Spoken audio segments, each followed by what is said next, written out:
Hey yo les Genin, c'est l'Ermite et vous êtes bien sur la chaîne de l'Ermite légendaire. Aujourd'hui, on va reprendre les tops de légende. Voilà, grosse nouvelle. Je vous en ai parlé déjà dans la dernière vidéo et notamment sur Insta. Je vais faire un gros top DBZ en 5 parties.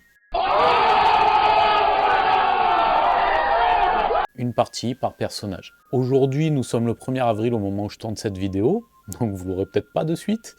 Mais on commémore déjà les 1 mois du décès du maître. C'était important pour moi pas de marquer le coup, mais j'avais envie de lui rendre hommage à ma manière. Ces derniers temps, je nage un peu dans la nostalgie, donc j'ai eu envie de refaire des illustrations, d'engager pas mal de projets qui tournent autour de Dragon Ball en règle générale. Ce top 5 va se baser sur 5 méchants que j'estime très importants dans la saga. Ce sera peut-être pas votre top 5 à vous, et c'est le but d'ailleurs, mais de vous proposer des personnages auxquels vous auriez, c'est pas que vous auriez pas forcément pensé à eux, mais en tout cas je vais essayer de vous les faire voir différemment. Et donc voilà, moi j'ai vraiment une passion pour les méchants d'animé et de manga en général, même les méchants tout court quand ils sont bien écrits du moins. Et là on est servi avec Dragon Ball. Donc on va se baser sur l'édition pastel, les 42 tomes. Donc pas d'OAV, pas d'animé, pas de Dragon Ball Super ni de Dragon Ball GT, rien de tout ça. Juste la saga Dragon Ball, les saintes écritures Dragon Ballesques, la Bible Toriyamesque, voilà. Et c'est parti pour le premier personnage. Alors comme vous vous en doutez, j'ai pas mis ça par hasard. Voilà, le Red Ribbon, premier antagoniste notable que Goku a dû affronter, Tao Pai Pai. Petit biopic rapide sur l'homme à la tresse et à la belle moustache. Quel look improbable. Donc Tao Pai Pai, petit frère cadet du maître des grues, c'est un tueur à gages à la renommée légendaire, dans le milieu du moins. Il est connu mondialement. C'est la première vraie menace que Goku devra surmonter dans l'arc Dragon Ball. Voilà.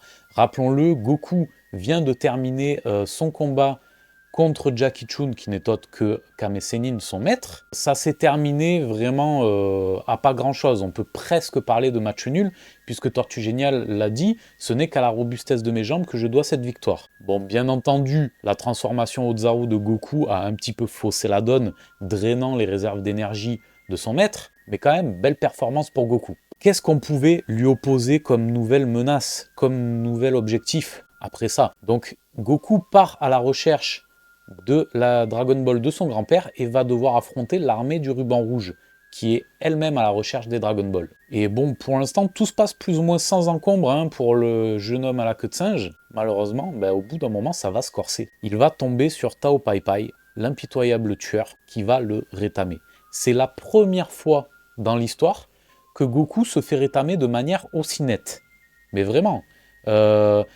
Il a déjà eu des adversaires qui l'ont mis en difficulté, je pense au sergent métallique dans la tour du muscle, qu'il a mis en difficulté parce que il était inarrêtable. C'est par manque de batterie qu'il s'en est sorti. Goku s'est retrouvé en fâcheuse posture, notamment lorsqu'on lui a tiré dans la tête, mais parce que le maire était pris en otage. Donc voilà, le lieutenant Blue l'a mis en difficulté grâce à sa compétence de paralysie, mais c'est que des coups de fourbe, c'est lié à des événements circonstanciels. Goku n'a jamais été battu, à part par Tortue Géniale, sur un plan martial. Et c'est la première fois que ça arrive. Tao Pai Pai le rétame. Donc Goku ne fait clairement pas le poids. Tao Pai Pai est important en cela parce que c'est un mur qui paraît infranchissable que Goku va devoir abattre. Il va d'ailleurs donner tout son sens à sa quête, puisque, comme je le disais, Goku est parti pour récupérer la Dragon Ball à 4 étoiles, la mythique Dragon Ball, de son grand-père. Et c'est tout. C'est tout. Il partait à l'aventure avec la bite et le couteau, si je puis dire. Et quand il tombait sur une Dragon Ball, voilà, il y avait une aventure et ah mince, zut, c'est pas celle-là. Bon, on passe à la suivante. Voilà. Il fallait lui apporter quelque chose de plus profond. Finalement, Tao Pai Pai va lui apporter cela. Il va tuer le père de son ami Upa et Goku va essayer de réunir le reste des Dragon Ball pour le ressusciter. Goku va donc partir escalader la mythique tour Karin pour boire l'eau sacrée et devenir plus fort. Il va faire la rencontre de Maître Karin, je ne vous le présente pas, et Maître Karin va même lui apprendre que son maître Tortue Géniale a déjà accompli cet exploit, mais qu'il lui a fallu 3 jours, 3 heures, 3 semaines, 3 ans. Eh oui, Goku est choqué, il se dit mais moi j'ai pas 3 ans. Et il va réussir cet exploit en 3 jours. 3 fucking jours. Voilà, Goku redescend plus fort que jamais et il aura droit à sa revanche face à Tao Pai Pai. Donc c'est un très grand moment, et bon, je vous cache pas que Tao Pai Pai ne fait plus le poids, il se fait vraiment rétamer. Voilà, ça se termine sur une grenade qu'il a lâchement envoyée à Goku, sauf que ce dernier lui renvoie dans les airs, ça lui pète à la tronche, c'est la fin.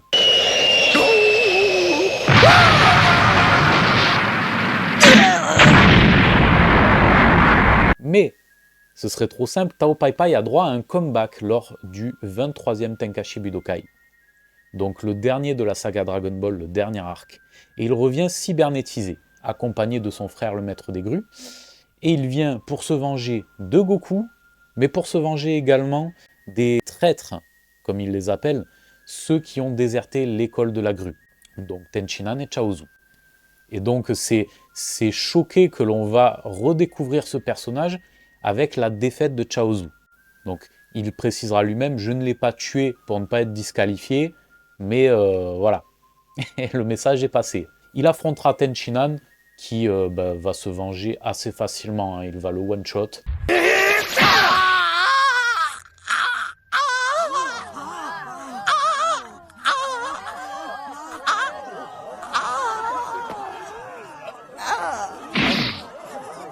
Très clairement, Tao Pai Pai ne fait pas du tout le poids face au progrès de son ancien élève. C'est d'ailleurs durant ce combat que Tenchinan va obtenir cette mythique cicatrice qui lui traverse le torse. Il la doit à Tao Pai Pai qui avait fait sauter sa main et avait sorti une lame pour lui trancher le torse. Voilà. Alors là, on va parler de l'animé DBZ. Je fais une petite entorse. Déjà. Premier épisode, le mec fait une entorse. Mais en fait, ouais, Tao Pai Pai revient dans l'animé très brièvement, dans la courte période de pause avant le Cell Game. Hey, General Tao, is that you? Pardon? Remember me? My name's Goku. Goku? And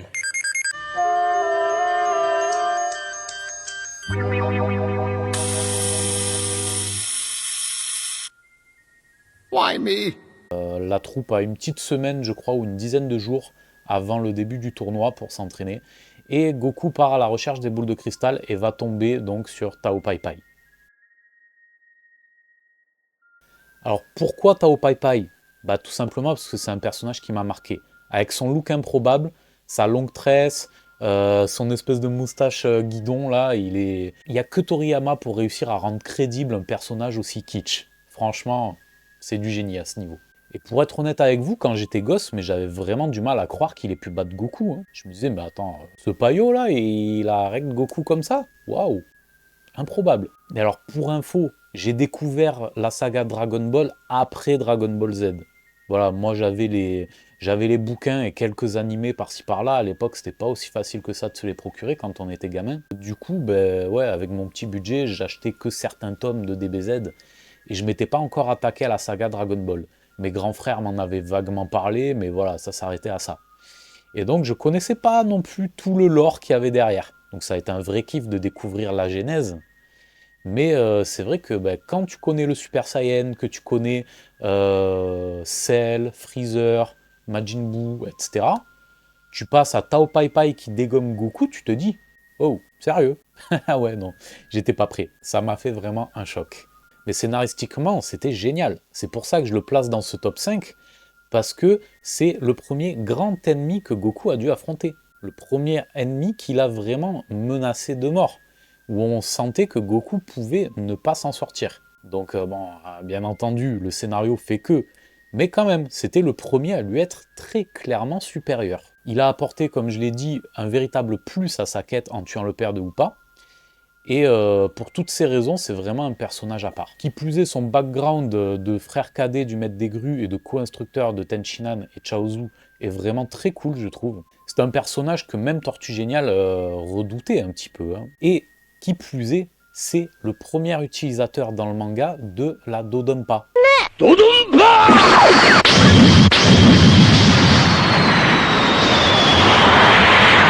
Dodonpa, qui est une sorte de rayon d'énergie destructeur utilisé avec un seul doigt.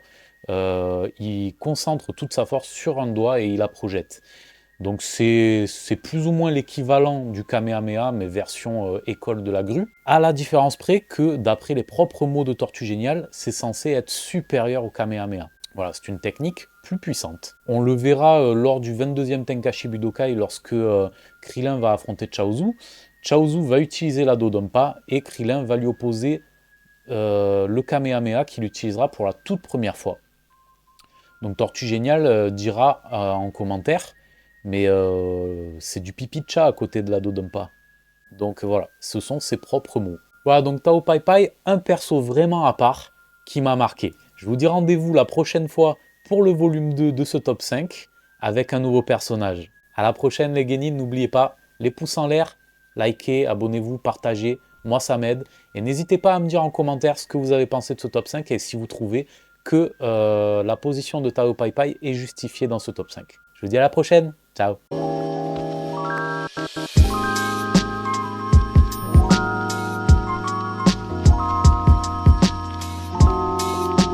Tu t'es abonné? Tu t'es pas abonné? Abonne-toi!